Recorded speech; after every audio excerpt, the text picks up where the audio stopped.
Okay, so I took out the Raptor early on in the day to the open fields and I wanted to make some adjustments on the suspension. I initially set up the evol chamber to 145 psi and the main chamber to 250 psi. So I noticed on some of the jumps, because we do have a little bit of jumps on those fields, I noticed a little bit that, you know, sometimes it was bottoming out, and so I decided to increase the pressure from 145 to 190 psi. I did that dramatically because I wanted to see the big difference there. I can go up to 225 psi and even more than that, but for rider setup usually it's the maximum is 225. Anyways, at least that's what I hear. So what I really love about these shocks is the fact that this is like a very versatile suspension that, you know, has a lot of mixed reviews, and I'm not being paid again by Fox or anything like that, but what I will say with regards to this compared to the traditional, you know, oil shocks, coilover oil shocks with reservoirs, the adjustability with regards to rebound, compression, high speed and low speed, it's great, and it's very similar. It's the same to your standard shock.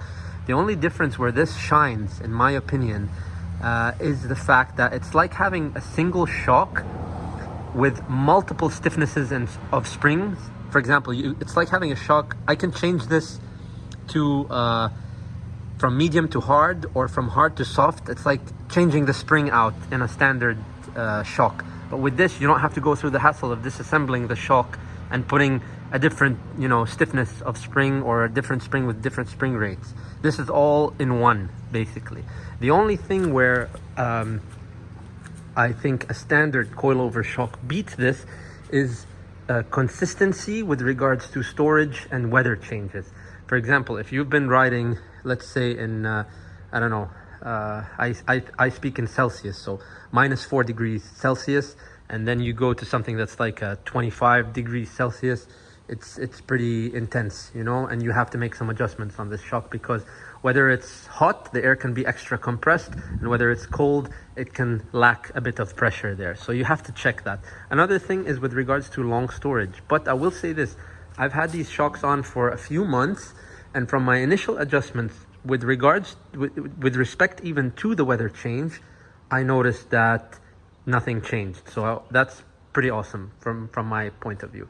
So anyways, now I'm just gonna take it out for a nice little drive and, you know, go have some fun.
what, this thing is so freaking loud.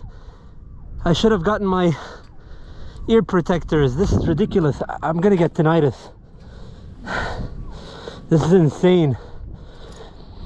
And maybe one ride or two rides, you know, you won't get tinnitus, but like, trust me, you stay on this all the time with it shouting in the back of your ear, especially my right ear. My God, man, it's loud. And I know, please don't think I'm a vagina. Seriously, I love noise, but I'm always exposed to loud noise. In my garage, when somebody sees me, they want to, you know, impress me and show me that their car is loud, so they start revving like crazy.